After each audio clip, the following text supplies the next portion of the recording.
Max Weiss, Jake Betts, James Burton is going to be here in a little bit, Samantha Greenwood, Tony Chanella. Our first disclaimer, this meeting has been properly posted, that a majority of council or the Harbor Commission may be present, but no decisions are going to be made. Okay? We're here tonight to talk about a project moving forward that we wanted to provide information on. We're going to give you a brief slide presentation, and then we're going to open it up to questions. We're going to use the microphone for questions, and please speak into the microphone, because if you've never been on the internet on live stream, you are right now. So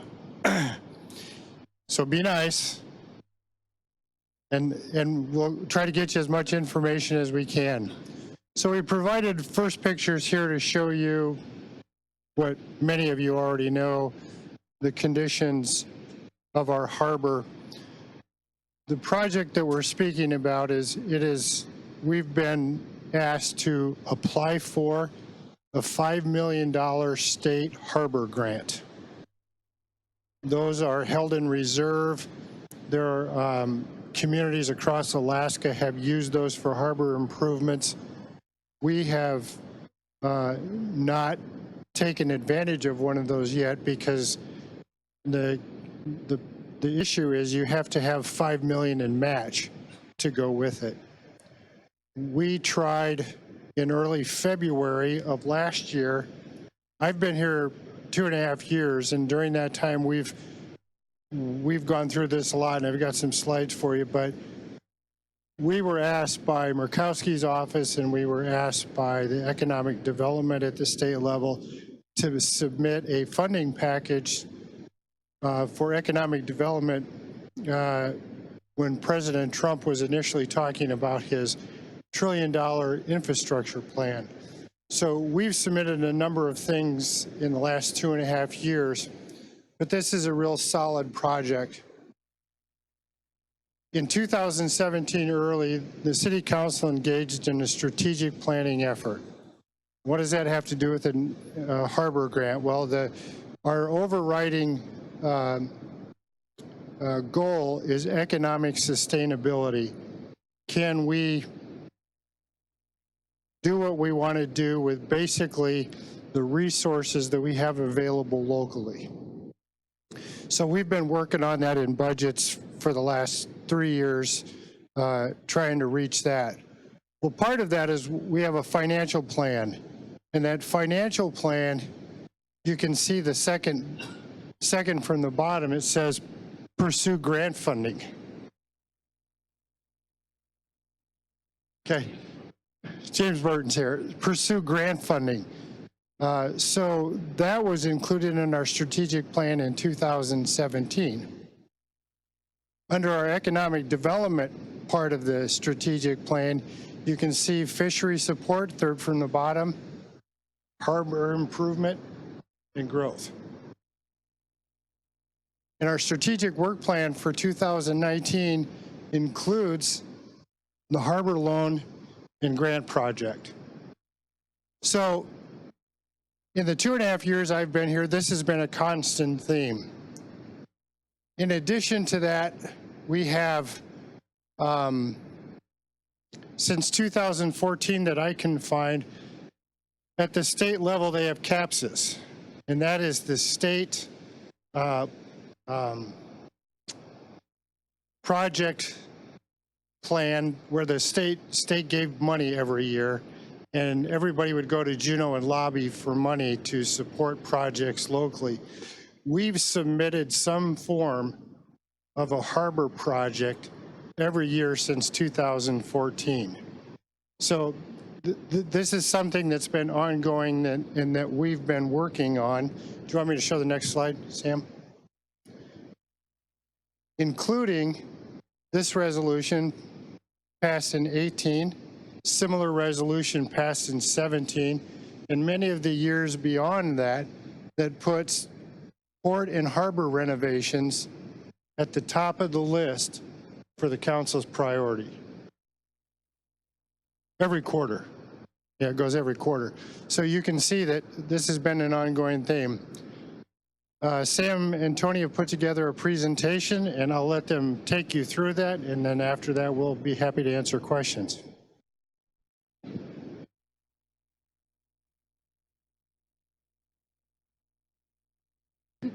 Okay, so you guys got to tell me if I go like this and stop talking. Wait. So I'm going to walk through what we did to get where we're at. And this is where we want to be. And we're going to use the Harbor Facility Matching Grant to get us here. So the most important thing I think to understand is what is a Harbor Facility Grant. It's something that's funded by the state. It's legislative. There's 2 tiers, 1 and 2. Tier 1 has the #1 priority. You have to have had your harbor relinquished to you by the state. Once you use a Tier 1 grant, you cannot have another one. You then go to a Tier 2 grant, which is competitive amongst all harbors, regardless of where they originated at. All of them require a 50-50 match. That has to be secured with the application. So you can't apply without having the $5 million match in place and a way to repay it. I think that's, well, and work has to be completed in 18 months. It's a pretty big, oh, it seems like a big time frame, but it's a small time frame as well. So we talked about, do we want to do Tier 1? Do we want to do Tier 2? And in the end, we came to the determination that we're going to go all in for the $10 million total. And part of that is because the requirements are the same for either one. Tier 1, we have a better chance of getting. It reduces MOB and demob costs for a one-time shot. And these grants do not cover design and engineering. So while we could do a whole engineering plan for a Tier 2 grant, it makes more sense to do it all in one phase. So the harbor will be paying for the design and engineering work. For $10 million bucks, this is what we get. These are rough order of magnitude estimates that were done by P&D when they did the harbor assessment in 17. So we would replace GHIJ and the airplane float. And that includes all electrical, water, and fire suppression would be upgraded to current code. And this is if we use the existing pilings. It's a little bit more if we don't use existing pilings, but currently we're going to have an assessment done. When P&D did it, they could only do above water assessments of the pilings. Andy Craig will be doing assessments below. So we also have replacing the gangway and using the existing trestles.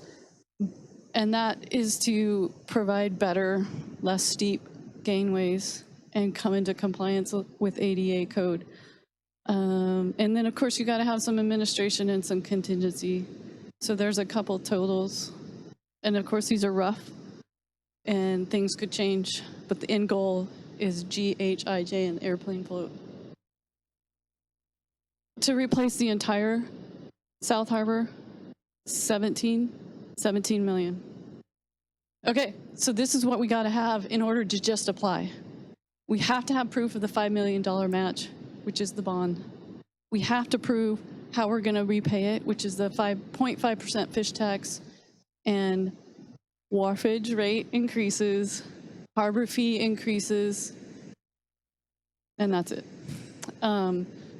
So we also have to be able to show that we can operate and maintain facilities into the future, not that we're sucking ourselves dry by trying to make a match payment. We have to be able to show in the grant application that this will reduce maintenance and help us move forward into the future. So we had the discussion with the Harbor Commission and City Council. Where does it come from? How do we get $5 million bucks? We could take it from the permanent fund, which wasn't a fiscally responsible option, or we can bond, which requires a public vote, which is what the ballot's about. Next, how do we repay? So the first thing I think is important is that this payment is estimated. We don't know what the interest rate is going to be. We don't know what the fees are going to be that are going to be associated with the bond. It's an estimate. So we don't want to have $367,908.75 exactly for our payment, our revenue source for repayment, because it could change. Well, it will change. So the Harbor Commission, we took the first swing through the Harbor Commission, and we reviewed all of these different options. And we talked about it, went through it, and I would be willing to answer any questions if anybody wants to talk about all those, but we'll just move through right now. We can do that whenever. Oops. So again, options to consider. Not only is the payment variable, but revenue will vary annually. If we don't have a great fishing season, we'll have less wharfage fees.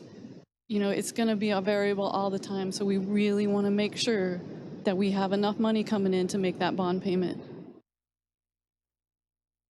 Oops, sorry, wrong button. Okay, so here's some of the things we looked at. The harbor infrastructure and replacement fee. We decided that that was kind of very similar to a harbor rate increase, and that there wasn't really a need to create a whole nother fee.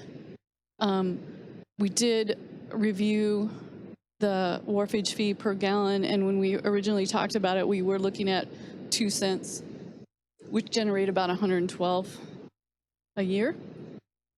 The state raw fish tax, which is what we currently get, that funds the general fund in the city, that got thrown out because it would be a huge hit to the general fund, which is how the city, everything but the enterprises are funded. So everything but refuge, water, sewer, and harbor are funded. A 1 mil increase in property tax, that was also thrown out because we don't want to increase the property tax at this time. A local fish tax was talked about. We have refined the estimates into this slide, but I wanted to show you what we actually talked about as we were moving through this discussion. Personal property tax on boats. We threw that out for a variety of reasons. One's enforcement, 2 is the cost to set it up, and 3 is you have to charge the same mill rate as the property tax, which is a state law. So you want to go with that? Yeah. So harbor rate increases were implemented. Tony, what did we implement? Okay. And so those, this is what we originally discussed, was 5% across the board, 10% across the board. And those were the numbers we were looking at. So in the end, the Harbor Commission recommended and the City Council approved the following plan. For the match, the $5 million bond. For the repayment of the bond, a 0.05% local fish tax, which we put on the ballot versus passing as an ordinance. Increase the harbor fees, which has been implemented, and increase the free wharfage by 0.03 per gallon, which has also been implemented. So, after getting a little more educated and finding some better sources, we estimate the revenue, and we're being conservative because, again, we want to make sure we have enough for a bond payment, and any extra money would then be put into an account to help us in the future if we had a bad year, or be only for the harbor maintenance. So we're at 190, and that is based on NOAA data that shows the value and the catch and that's 3 years, 16, 17, and 18, an average. We decided and implemented the increase in the harbor fees. We decided and implemented the fuel wharfage. And we're estimating $461,836 collected. The bond is $367 payment estimated, really variable. That leaves us a contingency of $93,000. Again, all those numbers are fluid we don't have a solid number there. So a plus or minus number is a very good thing to have in hand, a plus number.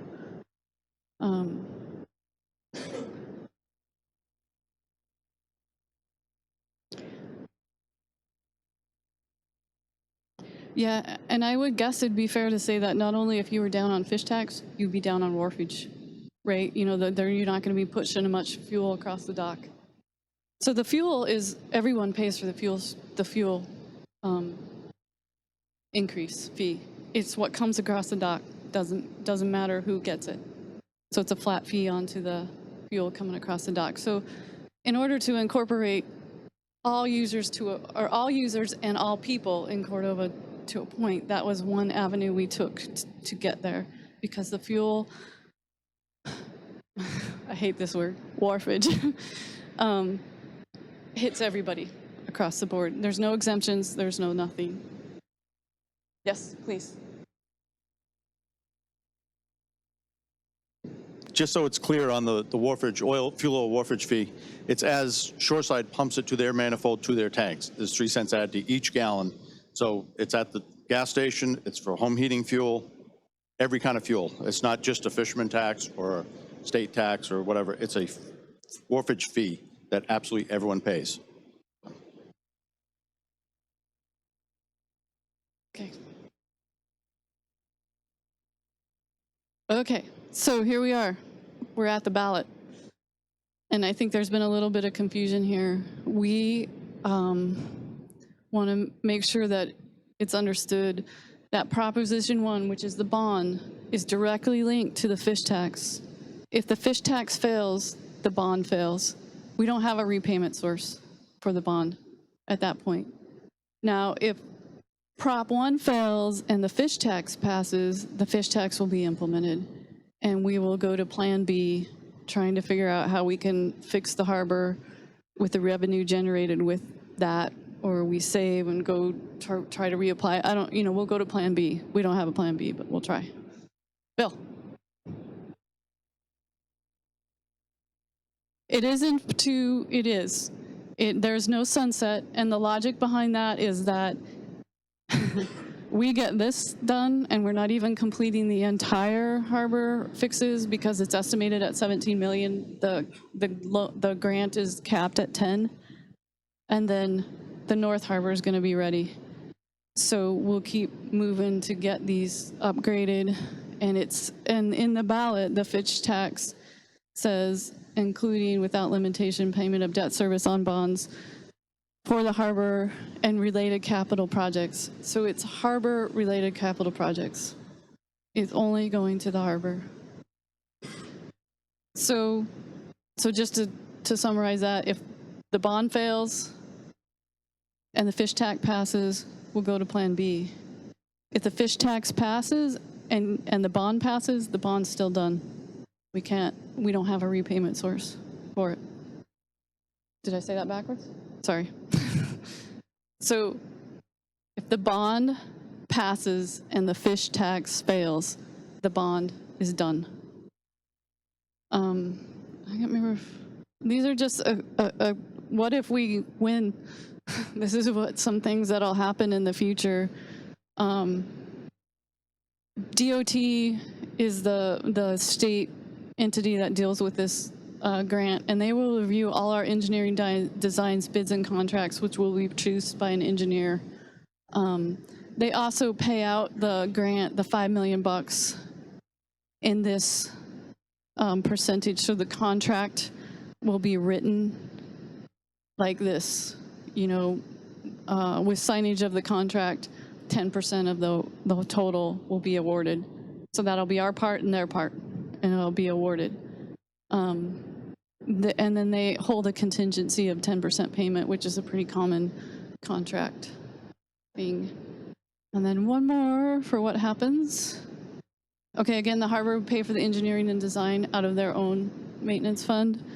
The funding is 2021, is not the 2020 budget.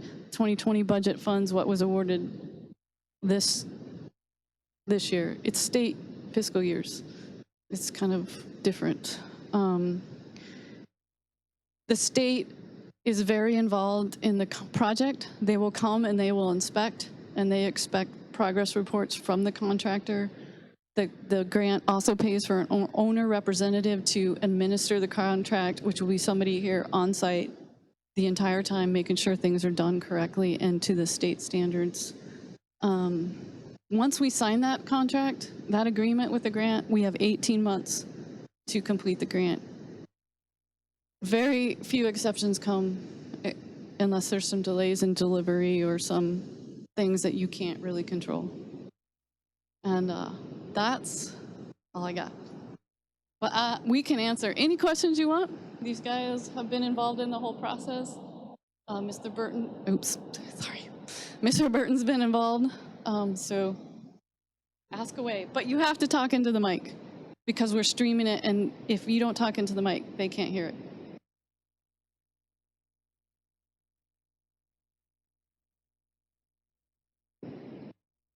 So what happens if in the condition of the state right now, 5 million from them is pretty far-fetched. So what happens if we don't get matching funds? Did I miss that part of it at the beginning? Is this thing even working? So are you asking if the grant isn't awarded and the bond passes?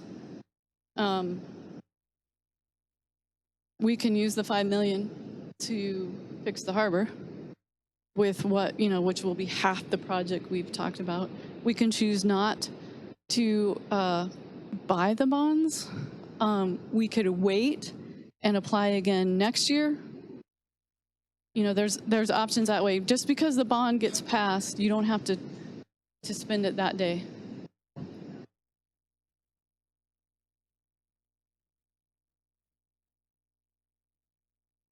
Dean said there was a time frame and it would be determined in the terms of the contract with the bond. But typically they give you 2 years, a year and a half, but you have to negotiate that into the terms of the bond. When you go out for a bond, you're actually buying stuff. I don't really know. Selling, you're right, I'm doing it backwards now. Yeah, so it's a negotiation that occurs. We're fully aware of the possibility of having to reapply, and so we would be aiming towards making sure we could keep that bond active.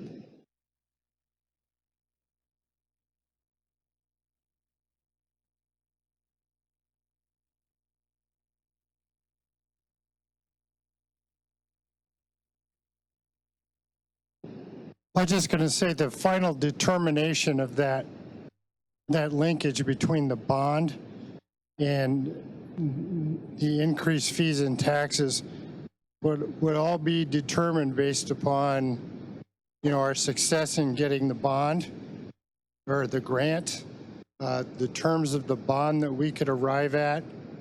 And in a perfect world, they all coincide nicely in terms of timing, but in that contingency, we'll have to, council will make those decisions as they come up.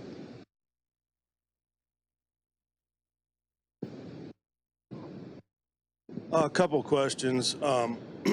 One, so has there been, if this were to pass and you were to apply for the $5 million bond and get awarded the bond, and then you also applied in the summer, I think you said, for the matching grant, and you were to get that, and we had a $10 million to work with, do we have a plan in place? Do we have, so, because kind of what I was hearing is that you're going to use $600,000 to $800,000 of the harbor money to do some of the engineering work. So basically, what I'm hearing is that we're going to go out and raise this money before we actually have a plan as to actually how we're going to spend it. Is that true?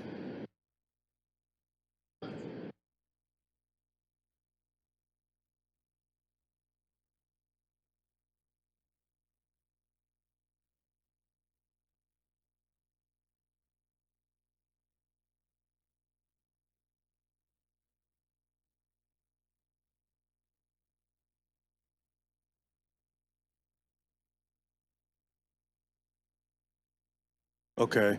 And then the other question I had was in regard to the interest rate that you were using at 4%. I assume that's just maybe an average. Is that a fixed rate or is that a variable rate? Because that potentially could change the outcome of things over 20 years significantly. So I guess I'm curious about that. And I guess the other thing I would say is, you know, in the state that the state is in with the budget that's going on in Juneau right now, I think there's a fair likelihood that the state may not be in the business of matching possibly, you know, for $5 million awards for projects like this. And I also think that it's kind of unfortunate the way that the two propositions were written. And I said that at the city council meeting last month is when, you know, people that don't pay attention to this stuff and they show up to vote, and it looks very clear and apparent from the way of the language is written in the propositions that it's fairly guaranteed that this is going to be a $10 million deal and half of it's coming from the state. And I don't think that that's necessarily the case. And so, I mean, you see what I'm saying? You don't see what I'm saying? So you absolutely don't think that there's people that are going to go to vote next week that are not going to read that and think that it's assumed by reading that it's a guarantee that the state's going to give them the $5 million bucks.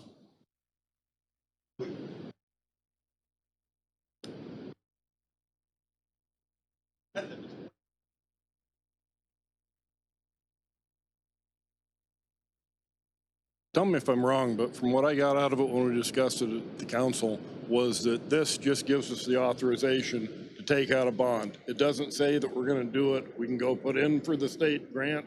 If we don't get the state grant, we don't have to take the bond out. Okay.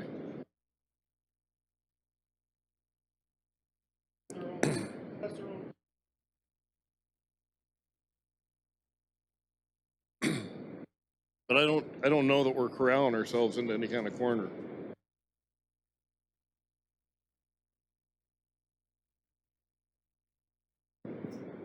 We answered it in the order of taking out the bond, because when we were talking earlier, it sounded like there was a 2.5 year limit on the bond, but from what I'm understanding, we don't apply for the bond until after receiving funds. So then in that case, is there any limit on the bond that we're voting on?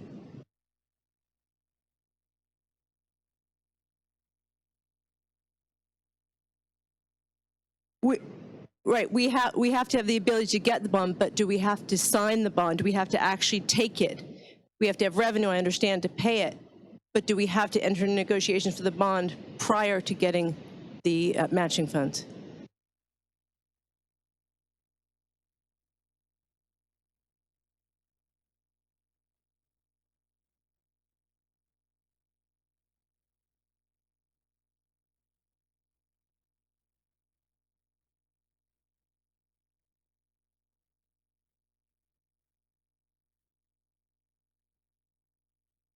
Okay, so the 2.5 year limit on the bond doesn't apply to the bond that we're voting on. I mean, the ability to do it, the agreement to make it. What we're getting is in order for the city to go out and get a bond, we have to have approval from the vote of the people. We have to have approval from the people by a vote. That is what the state needs to see, that we have the match. Yes, we've gotten the approval from the people to go to a $5 million bond. So I think what you're saying is, right, we have the approval, we can apply for the grant, and we can take the bond if we get the grant when it's time. I can't answer that. I'm not sure. I don't know. I don't know how long the authority.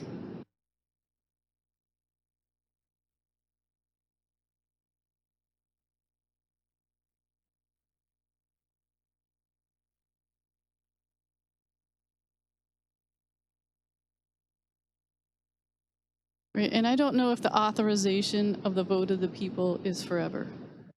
That would be a great Susan Bourgeois question. So that kind of concerns me is, you know, we're all reading the news lately, a lot of stuff's happening, and the bonding of the state has been downgraded. So, you know, there's a lot of things I'd like to see first. Is I would like to see an engineering design. You know that we're probably going to lose a bunch of slips when they put a new harbor in. There's, you know, they're made, that harbor was made for, you know, 27-foot Roberts. You know, cripes, the average boat is at least 30. A lot of twin engines, a lot bigger boats. We're gonna be in dire need of more slips after we get done. The bond, I'm curious, is, you know, we say, you know, we're using the number up here at 4%. It's, you're saying is you put it out and people are under the impression that that's what we're going to pay. So do we put a cap on the interest?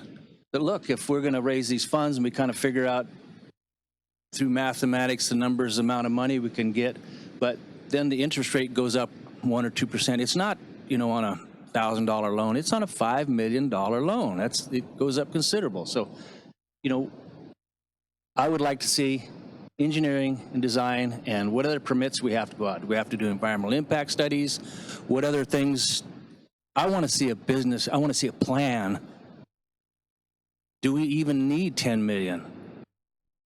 The P&D, their original, you know, if I was putting out an estimate, I'd shoot high just so the next guy that bid on it wouldn't use my numbers, or, you know, it still can be competitive. So there's just a lot of things I would like to see answered before, and know what limits are before we indebt ourselves for in the next 20 years.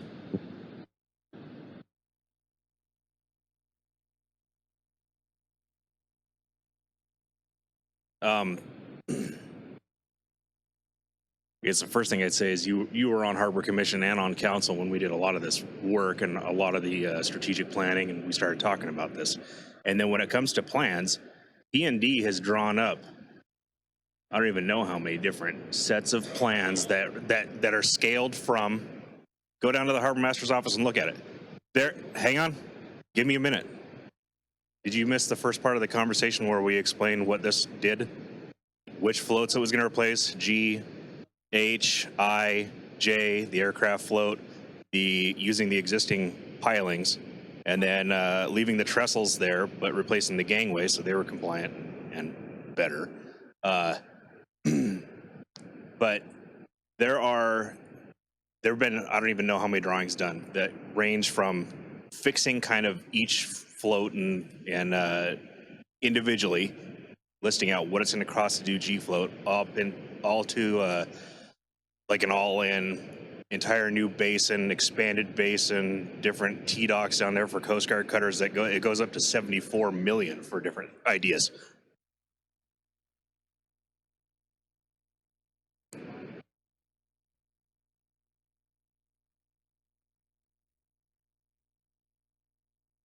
That G, H, I, J, the aircraft float, and the gangways using existing pilings. All the electrical, water, fire suppression systems.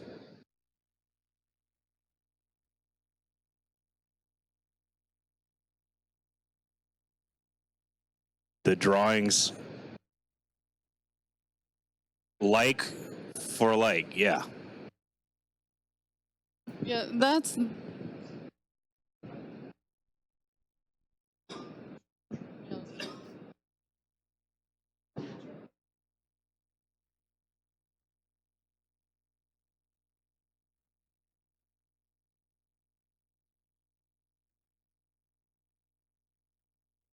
I think we have an extensive amount of P&D engineering on this and plans and drawings, and we updated those plans again in 2017 when we sent off for federal request for assistance. So I think a lot of that exists, but I want to answer the interest rate question. We've used 4% as an average, but I would offer that as we secure the bonds, if the interest rate is too high, or it's variable beyond parameters that we can deal with. For example, if you if you borrowed at 4%, in any given year, that bond could go up 2%. That's probably out of our price range because we can't risk the 2%. So in the scheme of securing the loan, the bonds for this, or the loan for this, we're going to make sure that those interest rates and the payment fits within the anticipated revenue that we're going to collect. And we've given ourselves about a 25% cushion between our revenue and our payment so that we can have some flexibility, particularly going up, that we can still afford within the revenue that we're collecting. So we're going to assess that. That will go to council for another decision, and if it's out of our parameters, we're not going to do it. It's unaffordable to us. So we do have to be careful about that. Thank you. Two things I want to say. One is the object of the plan here is the harbor's an absolute mess. I mean, it's worse than that. It's worse than Whittier ever was. It's an absolute mess. When floats are breaking off and floating into other boats, we're at the bottom here. Okay, that's number one. We should not forget the harbor needs attention. It needs it now. As for the environment within the state, myself, I don't think we should rely on anyone in the state. Proceed with the plan. This guy down in Juneau threw a lot of stuff up on the wall, and he's going to see what sticks. I think we should just stay with our game plan. We do it right, and let the chips fall where they may. That's my comment. Thank you.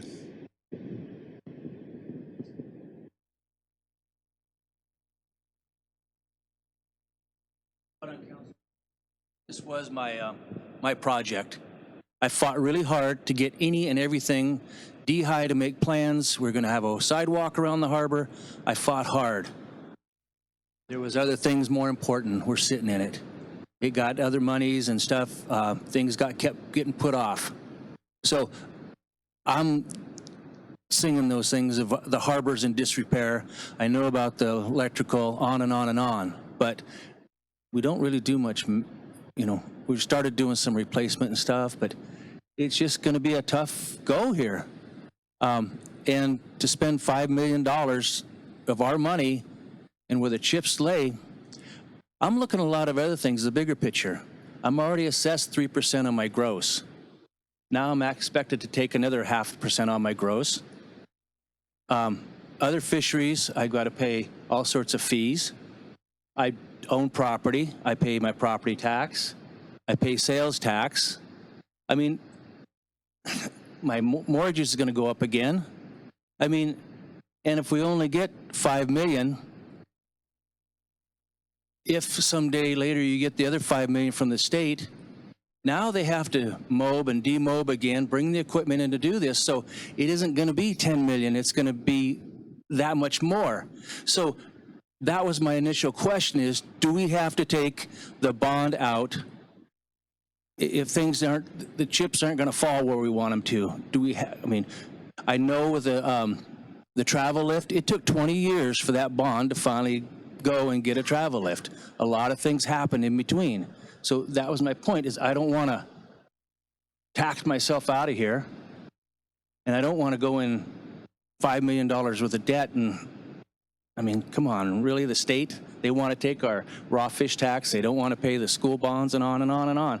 And we're going to get $5 million from them. So I don't want to proceed to put us in a worse spot. I do want the harbor. I know we need it. Like I said, 9 years ago, I was beating this drum when nobody was listening. The Harbor Commission, they wanted to disband it. No, I'm the biggest advocate for this harbor, but is it timing? I can give you two examples of how I think this will go. Adams Street, we just did Adams Street, and we got a 9-to-1 match on that. We got additional work done on Browning. We got some additional water lines and sewer lines repaired on Main Street. Got some additional sidewalk fixed. That entire project cost us $135,000. So in the scheme of things, as you saw on our economic plan, our objective in all of this is to apply for funds that double our money or better. I just sent an email out to council, and by the way, that project came in on time. It was a little bit over budget because we asked for some additional things to be done.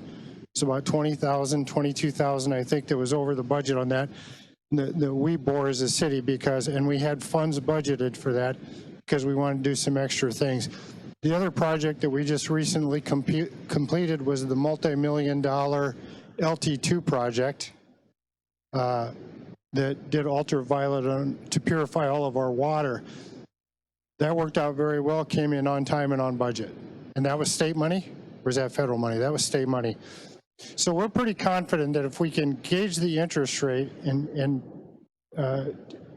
do that properly and stay within our parameters, we're going to be able to gauge whether the state has gotten its funding sorted out and they're committed to this project. We're working very hard at the legislative level, through our lobbyists, through our local folks, council and so forth, to make certain that these programs continue. Now, they're eventually going to get their stuff straightened out, but that's been a part of Alaska for many, many years is grants and aid to local governments. This harbor grant program has been alive for how many years? 17 years. So that's why it's tier 1 and you can only apply once. So, do you have a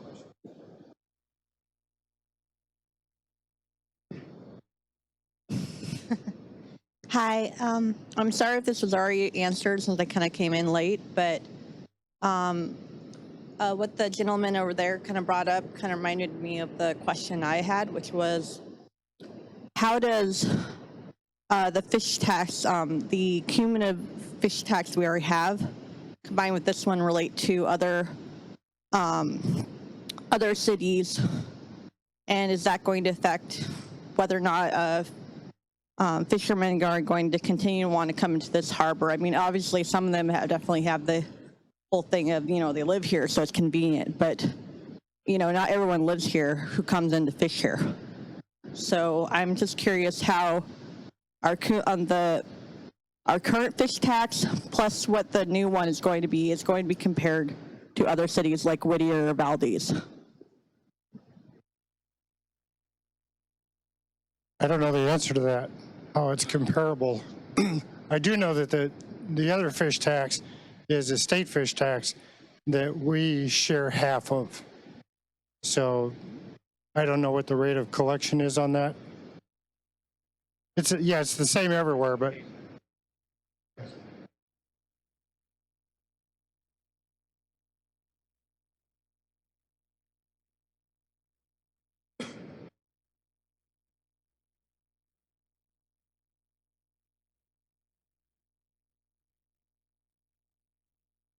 I think I looked it up, and I think we were in the teens, like 16, 17 other communities in Alaska do a local raw fish tax as high as 4%. I can't remember for sure. And then some do fish box taxes when it's a big sport fishing area. One who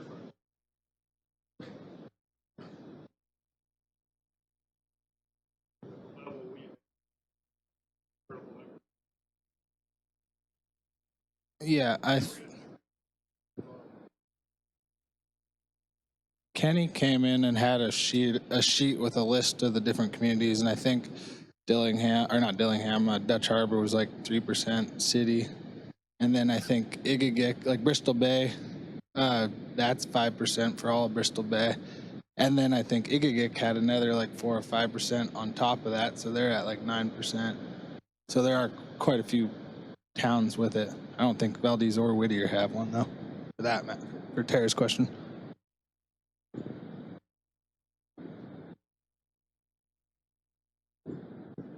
In regards to the excuse me, 0.5% tax. If that were to pass, and I understand now that it's in perpetuity, it's going to stay, and once the bonds are paid off, the money generated is going to go into a harbor fund for a future maintenance or whatever capital projects. If the project takes place and we find out in 3 years that the money generated through the 3-cent wharfage and the increased harbor rates and the 0.5% tax is not making our payments, basically, can an enterprise fund, which the harbor is, can property tax or any other thing outside of user fees be generated to pay for such a thing? Because I think that's a big thing. And I think that, you always have the potential in the long run to have financial problems based on interest rates or other things in the economy that change, bad fishing seasons. And so I guess I wonder what the backup plan is in regards to if the 3 mechanisms that we have right now, if it passes to fund this project, doesn't cut it. The city general fund surely doesn't have a whole bunch of excess money laying around to handle this, or we would just fund it that way. So I'm just curious if you have an answer to that.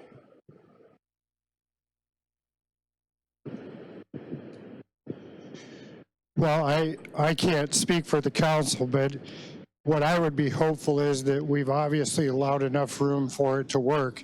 But if it doesn't work, I believe at that point we would be in a position in the general fund where we could support a shortage in payment by a transfer into the harbor. So I don't know how that works, but we also have a fee schedule over the next 5 years for the harbor that potentially provides additional revenue that will take care of any increases. We're still funding the the harbor reserve fund too, so that we've been putting $150,000 a year or plus or minus into that fund every single year for this. So not just this, but for harbor improvements and to be able to have matching funds and to be able to do the planning and stuff out of the harbor's reserve fund. So that's another $150,000 chunk that, can cover a shortfall. That, James. Since the city took ownership from the state, and I don't exactly know how long ago it's been now, 15 years ago or whatever it's been, at what level of depreciation has the city funded the harbor?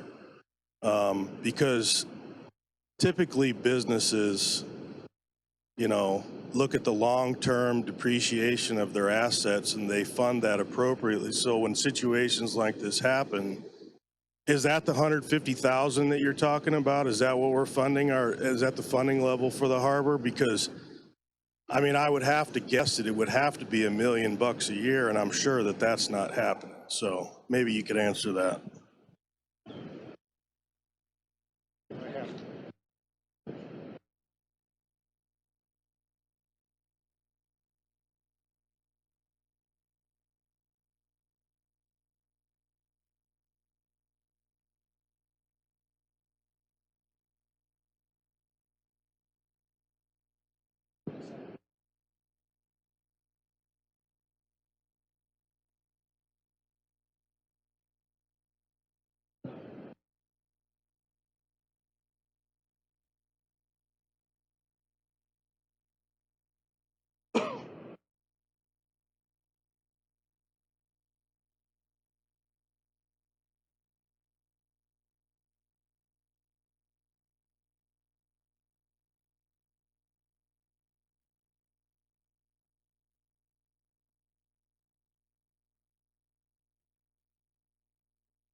And here's what we do.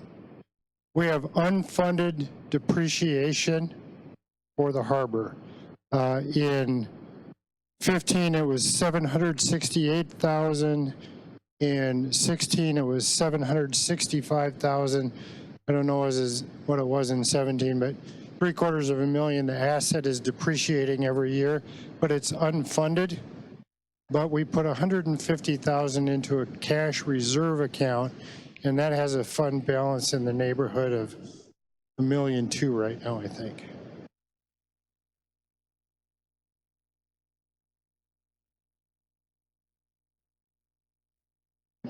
One important thing about this grant application is we have to be able to show that we can operate and maintain after we get a grant and are making a payment. That's where the depreciation fund comes into there. That will stay in the budget and that will continue to go in there.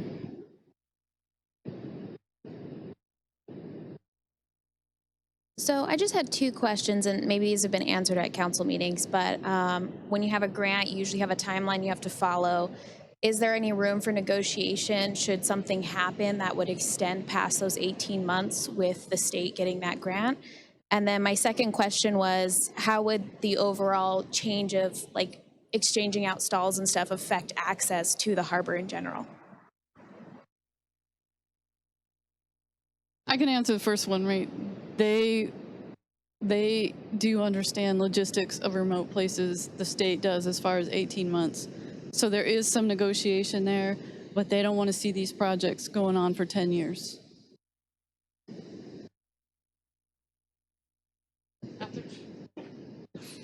As for reorganization of the harbor while we're doing construction, is that what you're asking? Well, preferably it would be done in the winter when everyone's not coming in and out. We're still racking our head what we're going to do with all the vessels that are on the south side, because there isn't enough room on the north side to put them all. So it's going to be something whether we haul those people out or they have to go somewhere else and we work with them to make it fair somehow. But we have not figured that out because there's 500 stalls over here and only 200 over there.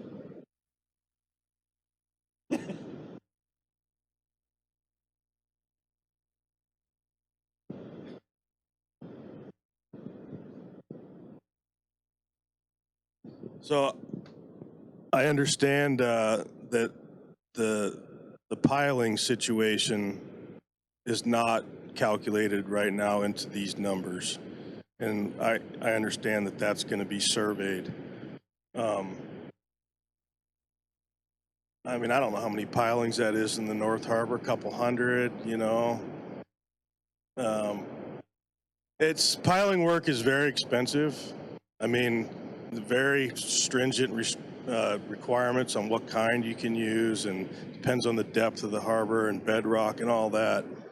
Is there a time frame when we're going to have an assessment of how good the pilings are, and will that take place before this summer so that we have an idea, you know, when we go to apply for this bond and possibly for the matching grant, that we know that this is a problem and that might cost us $2 or $3 million more than we have calculated?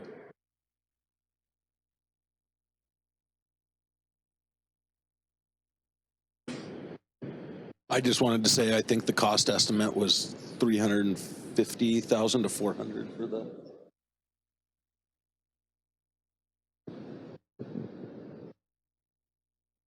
Yeah, you're right. Yeah, so this one is actually using existing pilings at the top, and this one on the side is if we have to go all new, and these are based on P&D's cost estimate of doing that. So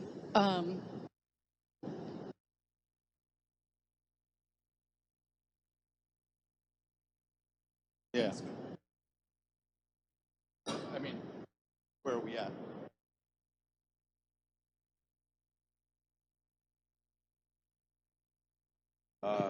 I can't remember exactly how many days it would take to survey the pilings. We haven't actually initiated the survey, but I think it could definitely be done before the summer, for sure.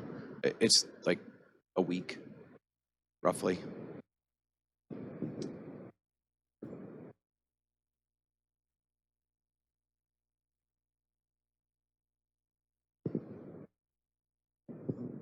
So say this passes, say we get both the bond and the fish tax, and 3 years from now, we still haven't gotten the grant, whether that's because of state money or because somebody else got it and we didn't get it. In those 3 years, it's obviously crazy to put a lot of money in the harbor if we're expecting to put 10 million into it. Is there any way that repairs to the harbor can be, done with an eye that they could still be used? Or is all maintenance going to stop on the harbor? How's that going to work? But we are still continuing maintenance every summer when we can, or even in the winter. Right now, we're waiting on lumber to get here to do more. Another 60 stalls, I think, we're hoping this summer. The hard part is the big stalls, to be able to move them and haul them out without them falling apart and getting them back together. So we are still working a way to do that, but by no means are we going to stop doing maintenance and just let it fall apart. Because, well, then no one's going to be paying.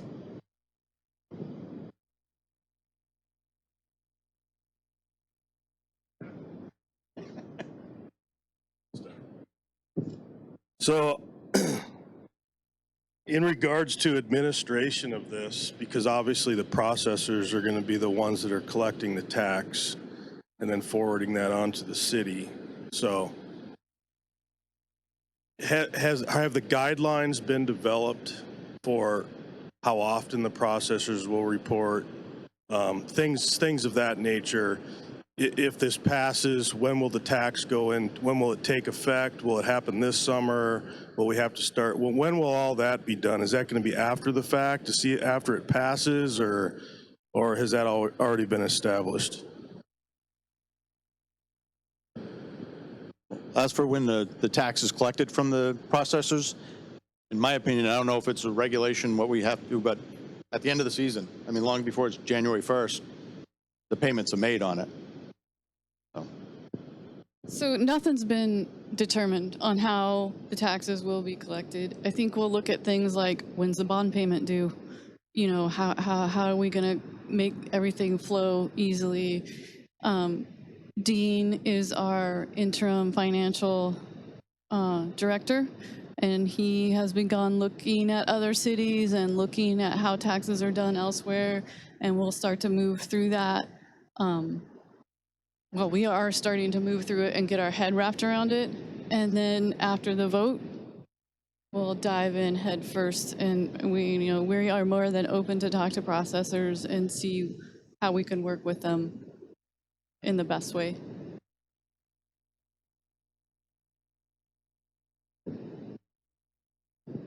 Yeah, basically on that is that I think that if you don't go for any of this, you're never going to get it.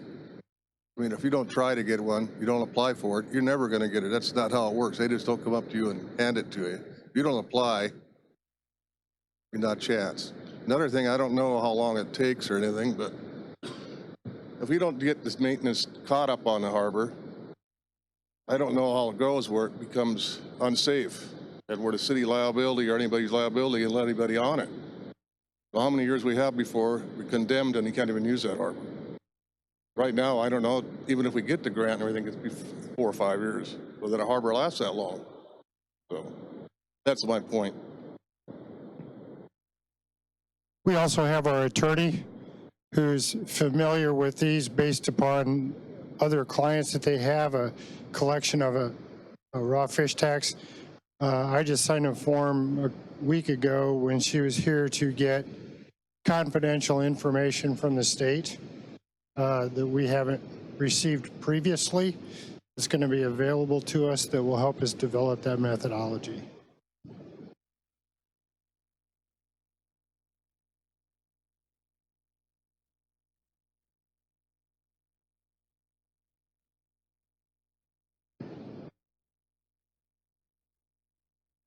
Well, we might as well go for ideas and stuff here to, so what if we got sponsors for the floats, so much a year or something, I mean, maybe Trident would like to sponsor J Float or something, or Copper River, we could name it Copper River Float or Trident Float.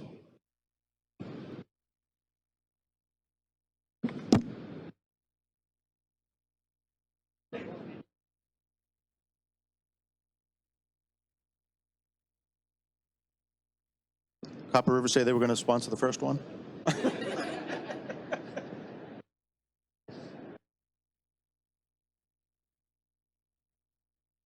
Any other questions we can answer or try to answer? Would you like to go back to any of the slides?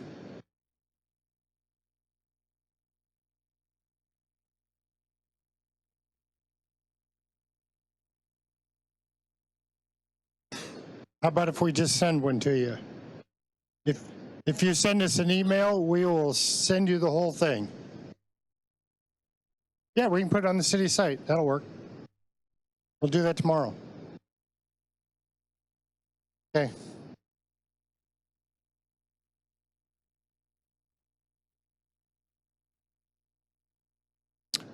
Well, I thank you for coming. And if you want to ask any questions, we've still got 58 minutes left of our scheduled time. So, well, I'm not going to ask that, but I'm going to encourage everybody to vote positively so that we can move forward with some harbor improvements. And not to confuse this with other efforts that we're embarking on, council is committed to other grant opportunities that we're going to pursue annually. Some of those opportunities, many of those have been awarded in Alaska over the years, and states get those, and they're pretty substantial through the federal government. And part of our philosophy, as I showed on this slide, is pursuing grants. And we're pursuing grants as best we can. That's the best bang for our buck. You get 50% match, or you get 10-to-1s or 9-to-1s, and you can really make some progress on your infrastructure that way. So, yeah, we have one. We're submitted for 7th Street. You want to talk about that a bit? So the state DOT, they're busy guys, has a grant that's called ATAP, Alaska, Alternative Transportation, Alaska. I can't remember exactly what it stands for. It has a fair amount of safe routes to school criteria in it. So we applied for sidewalks, drainage, and pavement on 7th Street. 7th Street is the street where the townhouses are, and below the Coast Guard housing. Lots of kids, lots of walking, lots of things happening there. Lots of water. The amount of money that the street department will save when they don't have to go up there after every major rainstorm and redo the gravel, pull the gravel out, put new gravel in, and fix all that will be huge. That place blows out consistently on big rain events. The other grant we put in for that same program is the Cordova Center stairs, the connection stairs between the harbor and Main Street and the Cordova Center as an alternative way to get around town. So those both have a 10% match. Correct. That is the same one we were awarded for Adams. It has it's mostly federal highway monies, and then it's facilitated through DOT.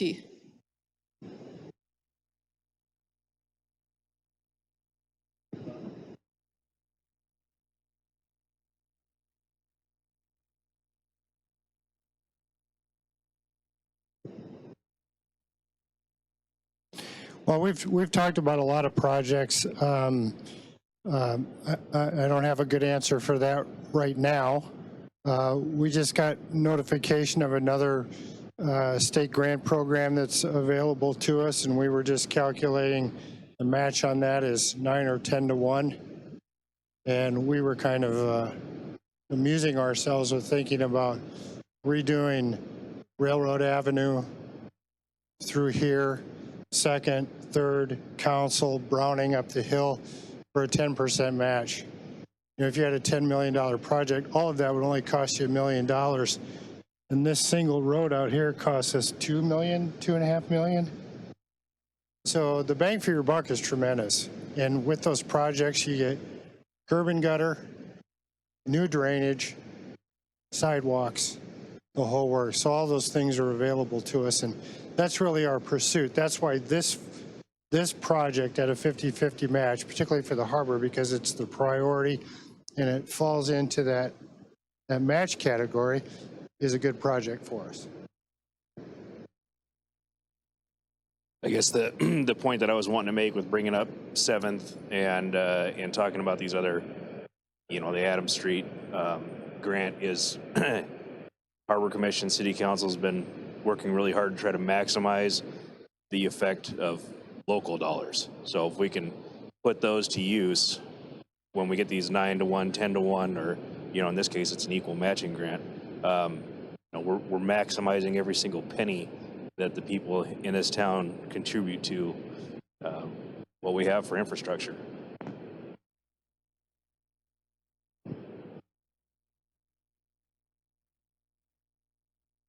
Just thinking about the pilings a little more, I think, Sam, we talked about there might be some federal money to replace some of the creosote pilings if it comes to that. There was like a EPA grant or something we were looking at. Yeah. It's a loan. Oh. Sorry. Okay. I thought it was a grant. We'll look for one. Yeah, the interest rate. It is. Okay. Like 1.5%.